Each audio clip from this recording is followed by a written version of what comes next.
this video, I'm going to give you my final picks for UFC 304. We're going to look at Draftkings, lineup construction, what you need to do to be successful on this slate. As always, you can call me Kunith. Let's make some money this week. We're recording this a bit earlier in the week so that we can get this out. I don't think anybody's missing weight. I don't think we're going to have a fight canceled. I think everybody's going to show up, be on their A game, and give us a great card. We're going to start with value plays, underdogs in your lineup. They need to be 8,000 or below to fit the criteria. I have a couple for you today, but not that many. And the reason for that is because the card is pretty favorite heavy. And if you haven't already, real quick, stop what you're doing, pause the video, open the predictions video from earlier in the week. That's a full card breakdown where we look at each one of these fights. You'll find out the leans on each of these fights. It's almost like you want to watch that one before you watch this one. So go back and watch it. Now we can get into the value plays. The first value play of the week has got to be Paddy Pimblett. Now, I'm staying far away from Paddy Pimblett in my single entry lineups. I'll tell you why. I think he's going to come in at really high ownership. He typically does, and outside of 2 UFC fights, he really hasn't performed all that well from a scoring perspective. You have 98 points there when he was probably the most expensive fighter on the slate. 89 points there, doesn't even match the salary. 63 points in that robbery of a decision where he was a big favorite once again. And then you have that fight against Tony Ferguson.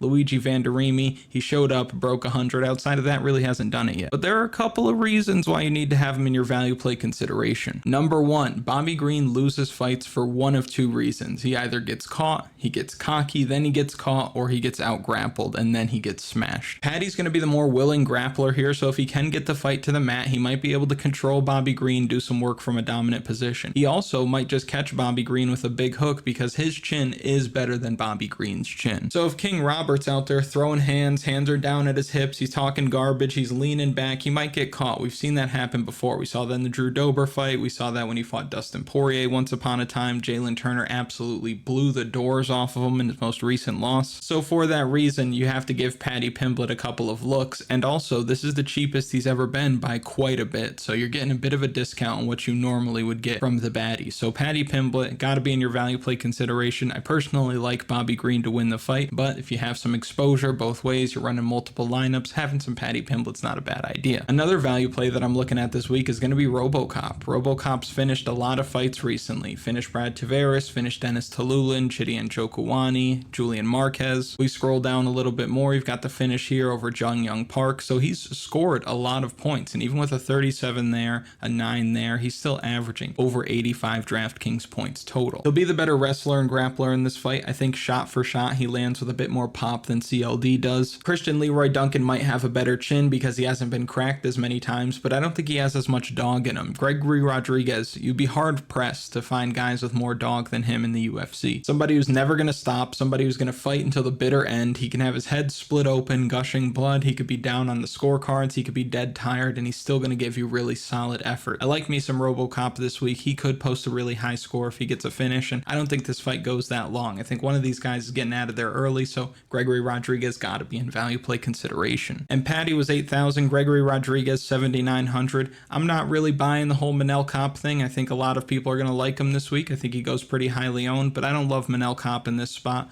Prackney doesn't really score that well typically. Oban Elliot, I think, is up against it this week. Jake Hadley is really up against it this week, which leaves us with everybody's darling this week in Belal Muhammad. And it's funny, in preparation for this, I was certain that I was probably going to be on an island by myself with Belal Muhammad when you consider how good Leon Edwards has looked, how good Leon looked in that first round of the first fight. But every time I turn around, every time I open Twitter, every time I open YouTube, I see somebody telling you or telling me why Belal Muhammad's going to win, why plus 200 is great value. I think it's cool. I also think from a business perspective, better for the UFC to have Belal Muhammad wearing the belt than Leon Edwards, but that's a talk for a different time. That's like live show stuff. If you guys want a Kunith MMA live show every now and again, let me know in the comments. Would you watch? But a lot to like about Bully B. He posts really high DraftKings scores. He's going to be the one that's looking to get the fight to the ground. He's going to fight with a lot of pace, a lot of pressure. He's going to give you a high scoring floor as well. So if you want to stack him in your cash games, it's a very stackable fight as well. He says that he's coming in here to finish Leon Edwards. I don't know about all that, but you look at these scores. He scored 83 last time out. Not crazy, but he was an underdog there, so you were in a good spot. 102, 108, 132. If he puts up a stinker like he did against Damian Maia over 3 rounds, you're in a bad spot, but he does have 5 rounds to work this week. But the path is there. He's got enough rounds to work with. He's got a guy who's been taken down before, controlled before, lost rounds as a result, probably going to come out hot thinking that he can get Belal Muhammad out of there right away. We all see the pictures of what Belal Muhammad looks like right now. Absurd. And in the first fight, I think Edwards caught him at the right time. Edwards on a full camp, Muhammad stepping in on short notice. Now that he's got the full camp to work with, looking forward to the date, preparing specifically for this opponent, watching how other guys have had success against him, like Colby, like Usman, like RDA late in that fight.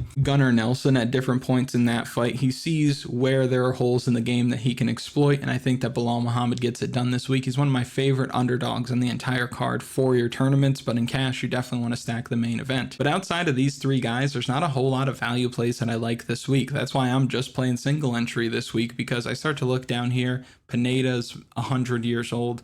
Curtis Blaydes is the man. You want to go with Curtis Blaydes this week? I'm not mad at you. You want to have some exposure, put him in your player pool. That's cool. Kiefer Crosby completely breaks the slate if he goes out there and just knocks out Sam Patterson and his long neck in the first round. It's very possible, but I don't like it. Bruna Brasil, never again. See you later. Brzeski, see you later. Giga Chikadze, just in a really bad situation.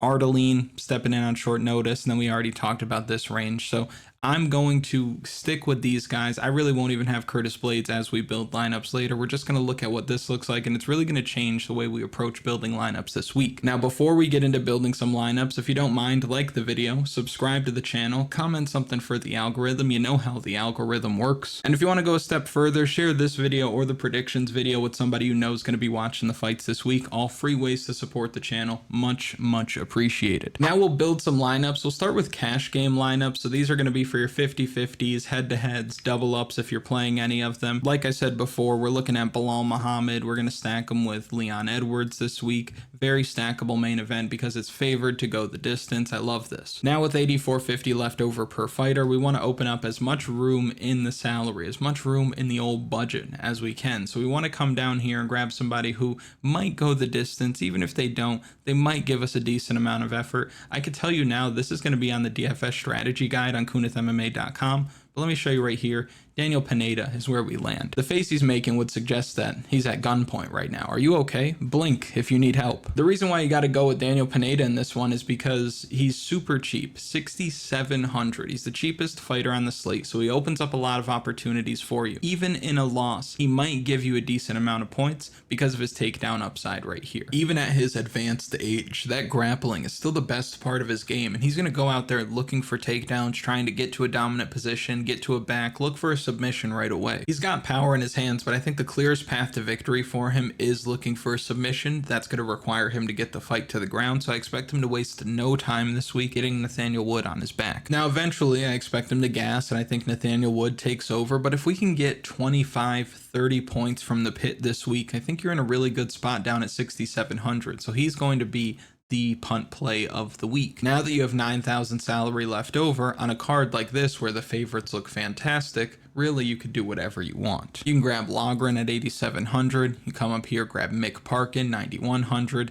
9,300 left over. You can grab Sam Patterson. You've left no salary on the table. You have a guaranteed winner here at the top. Strong punt play because it allows you to get these other 3 guys. Ain't no way Mick Parkin losing on home turf. Loughran's got one of the best matchups on the card. Sam Patterson by submission early on is very, very live. So I like this. If you want to play with other combinations, go for it. DFS strategy guide will be on KunithMMA.com that talks about DFS strategy outside of this video. But if you're playing cash games this week and you go trot out this lineup, I think you're going to be pretty happy with the results. Now we can blow this up and get into some tournament lineups, but before we do,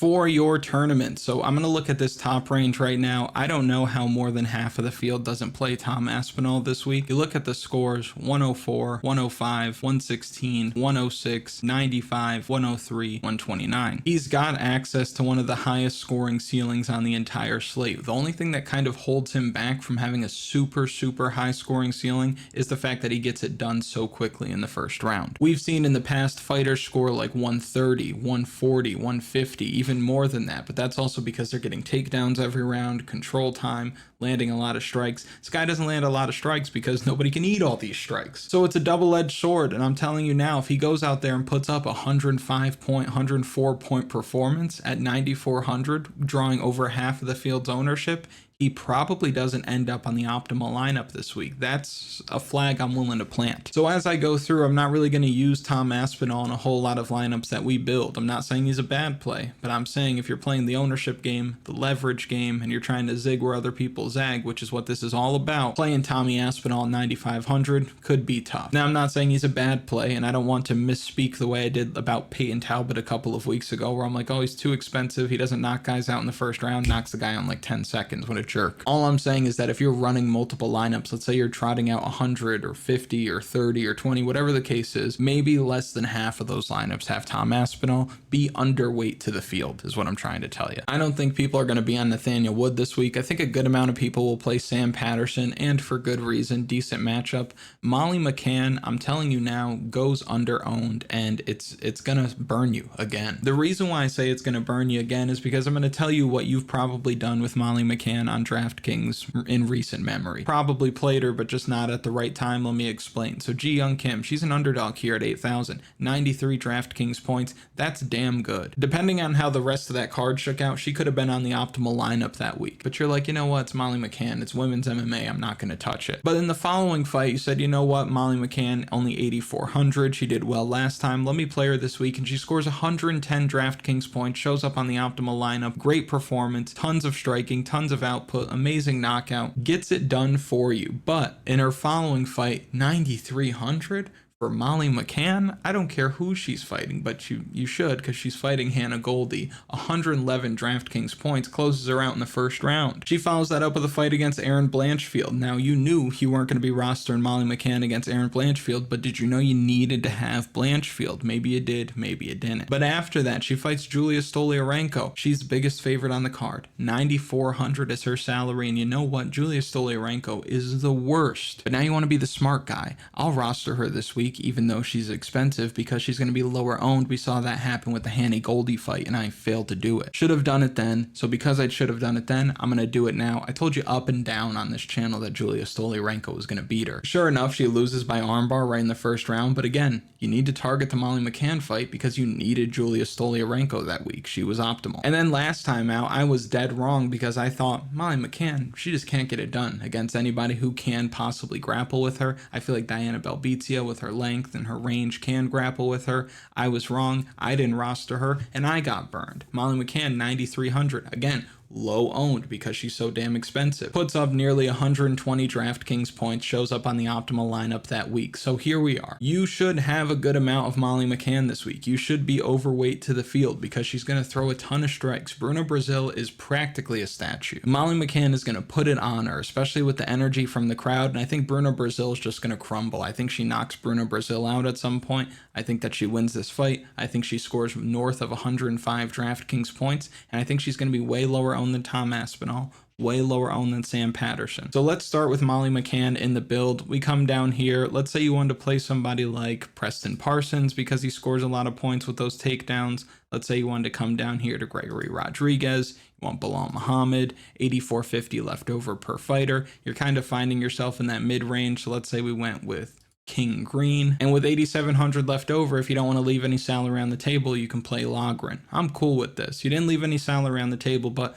the favorites are so heavy on this card. They look so good that it's hard not to do something like this. Which on the flip side, if you can find yourself leaving salary on the table, that's a great way for you to get different. So if we had to rebuild this lineup or at least tweak a couple of things to open up some salary, what would that look like? Let's say, for example, you took Loughran out at 8,700 and you came down here and you put in somebody like Muhammad Mokaev at 8,400. You've left 300 salary on the table. I know some of you watching are probably all over Manel Kape this week. 900 salary on the table. Let's say you want to tweak this a little bit more. You take out King Green, you go with the other side and Paddy Pimblett. 1,100 salary on the table. On a card like this, no one's doing that. Let's blow this up and start anew. Let's say you wanted to come here with somebody like Modestas Bakauskas coming in at low ownership. You wanted to grab CLD. You wanted to grab Paddy Pimblett. You wanted to come down here and grab somebody like Belal Muhammad, 7,400, 8,900 left over per fighter.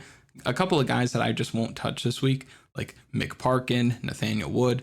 I know we're over. This is not the lineup I'm giving you, but I'm saying these guys are going to be a little bit over-owned. I think they're still going to be pretty low-owned for the most part, but a little over-owned. Nathaniel Wood's the better play of the two because he can reach that ceiling, but Mick Parkin, he just ain't doing much in there. 39 significant strikes over 3 rounds is burger material. 95 here, landing with next to no power. 72 here, landing with next to no power. 59 points in a decision win. I don't like it, especially at heavyweight. I think Nathaniel Wood is the better play of the two. If you put Nathaniel Wood in there, can we afford to make this work? We can come down here. You'll probably find yourself grabbing somebody like Oban Elliot at this point if you don't have Preston Parsons. You want to come down here and get really crazy, grab somebody like Giga Chikadze, although I don't love it, but you look at the scores that he's posted in the past. You look at these wins, 92, 105, 103, and then it gets a little dicey here, so maybe not. He's also questionable, whatever the hell that means. Maybe he's got a leg injury coming into this. Game time decision is Giga Chikadze. Let's blow that up. Let's build another. Let's say you really believe in Leon Edwards this week. Leon Edwards scored 72, 79, 84, and 91 in his last 4 fights that went 5 rounds. Against RDA, 99 points in a fight that went 5 rounds. Against Donald Cerrone, 68 points in a fight that went 5 rounds. So if you want to roster Leon Edwards and basically count your money in the wind, go for it, but I'll still give you the look. Let's say we go with Bobby Green. Let's say we come down here to Manel Kape. Let's say we go with Gregory Rodriguez, Modestas Bukowskis, Preston Parsons, 200 salary left over on the table. You've gotten different, I guess. Not a lineup I would trot out there, though. I don't think that Leon Edwards goes anywhere near your lineups this week. Muhammad Mokaev is interesting this week. You look at the scores that he's posted in his UFC run. Higher ceiling than almost anybody on the card, historically speaking. You're also getting him at a crazy discount, close, not even close to what he's ever been priced before. 9,100 to 9,700 is the range that he falls in, typically leaning toward the heavier side of things. At 8,400, it feels like you're getting away with a robbery. Bully B, of course, Gregory Rodriguez, even if you went with Paddy Pimblett, 9,150 left over. I don't mind this at all. Let's say you went with Molly McCann. Let's say you came down here to Shauna Bannon, just playing the value game, or rather the leverage game. 2 women in your lineup make it super different. You don't have Leon Edwards, who I don't think is going to pull a ton of ownership this week. He's still going to pull ownership like he's the favored side in the main event, of course. But I think that Belal Muhammad probably goes higher owned than him. I don't think that he's pulling north of like 33% in big contests. So I don't think you're getting too different by playing Bully B, but you are getting different by playing both the women's MMA fights and Gregory Rodriguez. Paddy Pimblett's going to come in with super high ownership as always. Muhammad Mokaev will do his thing as well, but I think those other pieces really anchor you to a safe spot. And that'll do it for building lineups this week. Again, I don't have too much for you because of the way that the card is shaking out. I'm interested to know, though, about some of the combinations that you come up with, maybe reasons why you can fit a Tom Aspinall and a Sam Patterson in your lineup. If you want to leave that in the comments, or for those of you that are on the website, put it in the community tab. We can have a discussion. And now we'll wrap things up with Underdog Fantasy, partner of the show, one of my favorite places to play. If you've watched the channel for a while, you know we've been rocking with Underdog for a while. So if you want your bonuses, things like that, you can visit the link in the description or use promo code Kunith. But let me go ahead and give you my 5 favorite picks this week. This is what Underdog Fantasy looks like. You can come here and pick fight time, finish, knockout, submission, significant strikes, takedowns, fantasy points, you name it. Plenty of different options for you to choose from. You have limitless potential in terms of the combinations that you can make, and it doesn't limit you to 5. You can add more in there if you wanted, like 6. I wonder if we can add another one. Let's go with 7. Okay, maybe not. Okay, no, we can do 7. We can do 7, and you have to do it with the flex. Interesting. Okay, let's go ahead and take that out. I'm going to take Belal Muhammad's finish out because I don't know about all that. But here are the 5 that I like the most and the reasons why. Mick Parkin, 65.5 significant strikes. I think the guy's going to throw a lot. He's got a guy in front of him who's just going to stand there, be hit, tough enough to go the 3 rounds, to go the distance. I think Mick Parkin puts it on him this week, probably eclipses closer to 80 or 90 significant strikes, and I think that he's just going to get it done. I think he gets his 62.5 or 61.5 pretty easily. Molly McCann, you get the multiplier here because it's not favored to happen, but over a half of a knockout or higher than half of a knockout, I like that there at plus 1.5x. Daniel Pineda, under 33.5 significant strikes. I think he's just going to be looking to grapple like the whole time. You look back on a lot of his fights, he's under this number quite a bit. Another guy who comes under the number is Tom Aspinall, 27.5 significant strikes. He's lower than that a lot, and I think that he's going to be lower than that this week because one of these guys is getting knocked out. It's going to happen pretty early. I assume it's going to be Curtis Blaydes, and I assume Tom Aspinall does what he does, lands his 13, 14 significant strikes, and that's it. And then I'll take Preston Parsons, higher than 3.5 takedowns. You'll notice the multiplier is less than 1. It's because this is favored to happen, which makes sense. Preston Parsons does a really good job of getting takedowns, but he also just lets guys right back up. You watch that fight with Matt Semmelsberger multiple times. He takes him down, and then he just goes back to his feet and is almost standing in his guard, and then Matt Semmelsberger is able to get back up to his feet. Preston Parsons puts him back down. So I could see Preston Parsons getting around 4 or 5. I think I have him projected, for 6 takedowns in this one. So those are the slips. 24x. I'll put that on the community tab. I'll put it on Twitter as well. If it hits, you all get free merch. Right, Oscar? No merch? Is this our merch?